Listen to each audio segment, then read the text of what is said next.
All units, someone from the enemy command's escaping. Check the marker. Roger. Oh, you're kidding. An underground sewage tunnel? This is gonna be a problem. It's like a maze in there. All units, I'm sending data on the sewer system. You'll have to split up and conduct a thorough search. Roger. Bateau and I'll search the main tunnel. Togasa and the rookie can check out the tributaries. Got it. I'll go in first, Major. Don't worry, we'll flush them out. I'm also gonna say straight up that Richard Epcar has consistently been like one of my favorite parts of Ghost in the Shell in general. In fact, it's a little bit weird when I was going through Arise and it was just he was voiced by Chris Sabat and said, now don't get me wrong, Chris Sabat is like still good on a bad day, at least in my opinion. Sometimes like he doesn't quite hit the mark, but I think for the most part Chris Sabat does some really good shit. Maybe it's just the movie's direction, but yeah, also Bato just feels kind of boring in the Arise movies up until like the very end. I don't know, maybe it's just me. Whenever I think of Bato, I think of a dude that's wisecracking all the time and has so much fun on the job, which is like hunting dudes. You know, that famous clip of him reaching into a dude's bathroom, says hi to someone and then yanks them out while they're at a urinal. Like, I think of that dude, but I don't know. Maybe that's just me. How I feel about Motoko in the first movie? Kusanagi in the first movie is more so like a more serious rendition of herself. Oh yeah, by the way, if you go down far enough, you'll engage all magnetic vision. Don't worry about it too much. It's just a aesthetic layer, I guess. Jump down. There we go. I mean, that being said, usually she doesn't have... Motoko in Standalone Complex is such a different character from how she is in the movies, so it's never really bothered me that much. I usually just think of it like a separate series altogether. They made her a lifeless husk in comparison, but that's kind of relevant to the plot. Yeah, I mean, if you want to look at it more so, like, you could think of her as, like, being more green under the belt. As opposed to, like, her other incarnations, where she's a lot more experienced and is having more so fun with the job than anything else. That might also be a side effect of Mary voicing her, Mary Elizabeth McGlynn, who hasn't always had the best track record of getting good voice roles in Naruto games. Not for a fault of her, just the character she gets. But her as Kusanagi is like one of the most fun, flirtatious, badass characters I know of in media. Fucking hell. Am I off base for saying that? Probably not. I think it's actually pretty apt. Anyway, so its level overall as a sewer system is a lot more claustrophobic, so you gotta be more conscious about where you're going. One thing you want to keep in mind also is that the mines in the area make it so you have to be very conscious about where you're going and not just gunning it outright. Also, it teaches you that you gotta keep a good internal compass for where up is, you know what I mean? One thing about playing these games like with this or Ace Combat, it's like you begin to develop like a sense of like what way is up at a given time, but sometimes you'll stop noticing and stop giving a fuck. I don't know. I guess I should probably also maybe give like a motion trigger warning for anyone, because this game can get a little topsy-turvy and a little quick, you know what I mean? Alright, let's see. Anything over here? Nope. I'm gonna try to hold on to my grenades usually, by the way, and you only use them during boss fights. Grenades will usually one-shot enemies straight up, but they're in limited supply during missions as well, so you want to be kind of careful. Oh, fuck this boss. One thing we're gonna do also, and you can call me a pussy for doing this, whatever. I'm gonna be safe stating fairly often, just because, according to GameFAQs, there's a secret thing you can get if you do the entire story mode and don't die. Yeah, or at least like according to one section. I'm not sure how credible it is. It's got one upvote, one downvote. Also, just save states like, I'm gonna be real here, Chief. Modern technology like allows us to bypass these grindy bits. If I end up losing 20 minutes of progress, I'd rather not. Not like it should happen anyway, but you can get one shot in this game occasionally. Or rather, they can kind of catch up with you very fast if you're not paying attention. But luckily, this boss fight's fairly easy. What you want to be careful of, though, is this one particular water area down the bottom, though. It will occasionally be electrified, and that can do some good damage to you. For the most part, just keep your spacing up, abuse your left-right movement. I think the laser is what actually electrifies the water, if I'm not wrong. Maybe. But yeah, no, the game does a pretty good job of teaching you left-right spacing. I mean, that fucking laser, too. If you're gonna get hit more often than not, you might want to stick with machine guns, because Because it doesn't require you to get a lock on. Oh, we won, yay. This is like my third round of this game. I'm doing pretty well. Hell yeah, brother. I'll say we are gonna keep. Oh, this mission fucking sucks too. Control room to Kusanagi. Explosives are concealed in the industrial complex. Locate and disarm them. A booby trap? They're time bombs. If you don't defuse them soon, they'll detonate and set off a string of explosions. The whole place will go up. Man, those are bad odds. Let's forget it and bail out of here, Major. Too late. The explosions will destroy everything within a 10-kilometer radius. No time for evacuation. Clear out the bombs or die. Roger. All units move out and find those things now. Yes, ma'am. Be careful defusing them. Don't mess up, rookie. You're trusting bomb diffusion to someone who just jumped in, yay. Now, one thing also is that the story mode in this game yeah, trying to talk is fucking hard sometimes. One thing about the story mode is that the progression of missions can also get a little goofy. That's to say that things won't really be chained one after the other. Like, there was no real resolution to going through the sewer system, and now we're topside again, and we have to do this. Thankfully better than the PSP bomb mission. Yes. Yeah, I will say that. Okay. So that being said, though, like I said before, yeah, I'm gonna be a little bitch and save here. The reason being is because your first time through here, you don't know where all the bombs are. Okay, so here's the thing about the radar. The radar is reliable, but it does not tell you vertical height, right? That's gonna be a liability, especially when some things are hidden above you. You can see where I'm going with this. Now, that being said, though, this mission is not that bad if you keep this in mind and develop some patterns. Anyway, let's go ahead and rock and roll. Oh, I guess I should talk about the music, too. The music in this game is kind of wacky. First of all, the only way I was able to do research for this game was through the Wikipedia main page and the main Ghost in the Shell wiki article for this game. Didn't really give me too much to work with, but apparently there's some interesting behind-the-scenes bits for this game. The music actually is developed by, like, that's a weird thing word to say for music, isn't it? The music in this game was written by, like, 12 people, and they're, like, some, according to them, hotshots of the music industry in the 90s. Hell, I'm just gonna pull it up. Excuse me. Okay, so, yeah, according to Ghost in the Shell wiki, they're, like, 10 top artists in the world, and I don't know any of them, save for, like, maybe 2. Excuse me, God, I gotta stop having this Mountain Dew. Okay, so they are in as follows: Takyu Ishino, Derek May, Mitch Van Dijk. That's the most Nordic name I've ever seen in my life. Westbam, Brother from Another Planet, BCJ, Scanex, Dave Angel, and Hardfloor. Now, I don't know of any of these guys. Maybe say for Hardfloor that I think I may have come across in an EDM playlist once, and maybe. Who was the other one? Maybe Derek May. I've seen his name before. Wait. No, there's no way Derek May was in Devil May Cry. That'd be very funny, though. But no. I generally don't know any of these people, despite what Ghost in the Shell wiki is saying with saying they're top artists. Maybe they're top artists for, like, underground EDM, trance, house, industrial music. Which is, don't get me wrong, that's a genre that fucks. Like, electronica music, I was talking with Alex about this in one of the prior streams. Genuinely such a fun bunch of genres, especially industrial and house. Such fun stuff. Anyway, so you also want to make sure that you're on the up and up with being efficient with your time use because of, well, you only gain 60 seconds between each of the 3 areas. So you want to make sure you're staying on top of your time management skills, I guess. That being said, though, this one isn't too abstract. There's only like maybe 2 I think are on a top platform. Lots of genres.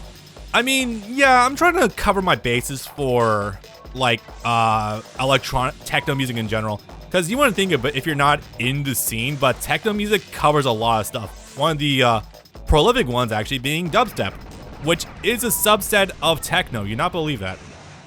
Let's go down here. All right, we're doing pretty good. All right, this one I'm gonna go save set again because I'm a little bitch boy, so you know, whatever. All right, let's rock and roll. Cool. All right, the last one here is actually gonna be inside that warehouse. Be careful about that. One thing you probably want to do also is get the hang of landing into a drift. That way you're able to very quickly be on defensive maneuvers in front of an enemy. Generally, some good advice. All right, this one's where it gets complicated because there's a few up here. I got 11 left. I'm liking that timer right now, I'm not gonna lie. Should be 2, yes. A couple more down here. Yeah, again, there's almost no landing lag when you fall from a great height down to the floor. You can keep the movement up super nicely. Again, PS1 game. This does not feel like a PS1 game sometimes. This feels like a PS2 game minimum. Oh, fuck, hang on. Where's that last group? Here it is. Hold up. Ah, fuck him out. All right, I got time now. No worries. Who's worried? I'm not worried. 10 seconds before the whole city block blows up. Who's concerned? I'm sure as hell not. Okay, yeah, this is pretty cool designs. I told Bailey about this. If you don't know who Bailey is, he's one of my subscribers who is very much into mecha anime. This game's got some pretty decent mecha designs. I can see why Game Informer praised this game. Yeah, genuinely. I guess while I'm on that little tangent, it's also very interesting if you do some research in this game because you start seeing some old-ass reviews, and one of the things that was funniest to me especially is going back to GameFAQs guides from '97, before the game was even localized, and they were calling the cutscenes, quote, cinema. Not in terms of like calling them like cinematic masterpieces, but like calling them cinemas. Like, oh my god, that's an old-timey slang. Anyway, I'm literally just like drifting around this guy. I'm not even doing much else. So my favorites, especially from Wikipedia, is the fact that oh god, this is getting into some old tangents. Is this worth bringing up now? You know what? Fuck it. Now is the best time to actually bring this up. This is the best time to have the. You know what? No, hang on. We're gonna kill this boss first before I go on that little tirade that I've been saving for a couple playthroughs now. And there we go. Also, you want to generally take care of the spawning little guys because they can actually shoot lasers at you. But if you just maintain defense, you're pretty much fine. No, I need to show you guys something fucked up. Okay.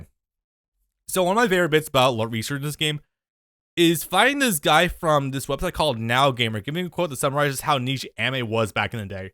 Quote, "But it's a tough game and playing for more scenes of new footage will not be compelling enough for a country in which anime is a cult industry and not a national fixation." Boy, where do you want to begin with that statement? I'm not kidding. It's actually in my notes. I pulled this straight from Wikipedia. Look at this fucking guy. To give you a concept of how people perceived anime in the 90s. First of all, literally Ghost in the Shell was what broke that perception because it was so internationally regarded. Oh man, okay. It's fine. We'll have our Bot and Coyotes review a different day then. Oh, I used to also, but I was mainly in for Attack of the Show. A military arms depot was raided 2 days ago and the thief was caught on camera, codenamed Zebra 27. The stolen goods and the weapons were the same. Hey, I know him. He's a mercenary who made an illegal fortune in Burundi. But I thought he changed his identity. These are files from Section 6. Did you guys see that? Can I just get a still frame of that and just show that really fast? Because that was certainly a design. Also, goddamn, I am melting every time I see Kusanagi like this. Oh my god. Support choppers on the way. Also, hi Kurasai up above. 203 is due in 4 minutes. I've got something here, Chief. This is real weird. It seems the Energy Ministry's interested in Zebra 27's files. Please stay on that and see what else you can find out. Yes, sir. Yeah, the mercenary caused a big shakeup over in South Africa. I'm getting the picture now. Break time's over. Let's go get him. Okay, rookie, don't fall behind. Trying not to. Oh, one other cool, neat, very funny thing. I tried actually reading the manga in preparation for this game. I couldn't really get far. I'll tell you why later, but it's just very funny to see that originally Ishikawa was not Ishikawa. Arakami? Fuck, I keep forgetting his name. He used to be called the Gorilla Face. And that's more so evident apparently in the manga and also this game, where it actually kind of leaned into that. Cover for the rookie coming out of the chopper. Chopper pilot, let us know when you drop him. Roger. Stand by for drop. 5 seconds to target point. 4, 3, 2, 1, drop. Oh, I guess I'm free falling now. Oopsie. I would not notice. Alright, this mission is also a little bit goofy. Not the worst thing ever, but you know, it is what it is. But also, maybe I should actually bring this up now since I was going to talk about it. Speaking of, why am I blanking on, how am I doing this to myself? Hold on, I'm going to feel so fucking bad for this. I gotta go to BTV, I remember his name. Aramaki, I was so close. But one thing is, I do want to make mention is that, one thing I've been coming to appreciate more and more, oh wow, hi Freerun, since his death has actually been, no, not this version, is actually the late, William Frederick Knight's roles. I'm not gonna lie, man, like, this man, I feel super terrible. I did appreciate him a lot sooner, but he was always like, this man goes way the fuck back. If you want to know how far back this man goes, I'm talking like early, like very late, like late 90s. This man, like, we got credits for, look at all this stuff, dude. Like, literally, this man goes back to the mid 90s. I think one of his breakout roles for anime was actually Ghost in the Shell, funny enough. But yeah, dude, this is actually crazy. Yeah, and then it gets even more sad if you remember, he's been in TV since like the 70s and the 60s, I think. So I always took him for granted when he was doing stuff like Donzo, because this man, like, I fucking miss him. Like, this dude was like a living legend in our times, and we never really took him, like, I feel like we took him for granted, which is a damn shame because, like, he really made Donzo. Like, Donzo Ari is a great character in Naruto, but he added such brevity to these characters, and I'm not gonna lie, I'm actually kind of beating myself up that I never appreciated him more when we still had him, you know what I mean? Damn. Anyway, so back to this goofy shit. Time to jet ski. Yeah, I know, right? Okay, so this is basically the standard controls you have regularly.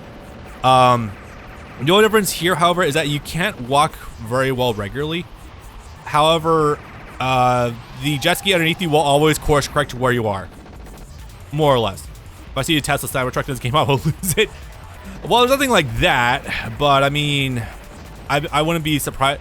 I mean, we actually have had allegories for self-driving trucks being, or self-driving vehicles being a bad thing. It's called Ghost in the Shell Rise 2, where, or was it 3? No, it was 2, where the entire self-driving vehicle network was hacked, and as a result, there was like everyone was like dying off because they could just control like everyone's vehicles. It's just a little bleak, you know. Like self-driving cars like this.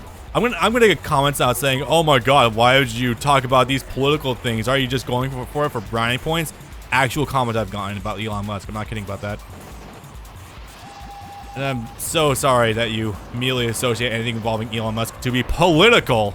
Jesus Christ. The N64 vehicle Tesla is dropping low poly tangible object with no door.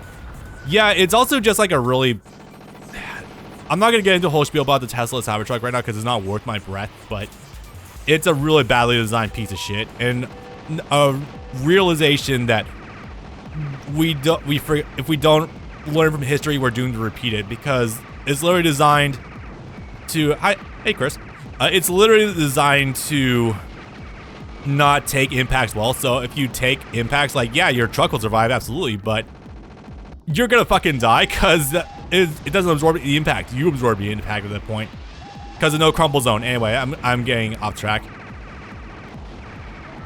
But no, it's just a little history lesson about the dangers of automation and what that can bring about, especially in the Ghost in the Shell series, where automation can be taken control of. Something distance between humanity and machine. If your memories can be faked, then are you even real to begin with? So, you know, stuff like that. It's just also the age-old saying, you're so busy to asking if you could do it, you never asked if you should do it. Anyway, that's the rough skinning on that. Do my helmets have hollow shells that shattered to redirect course? I didn't even know that. That's actually kind of neat. The truck is an actual coffin, yeah, Billy.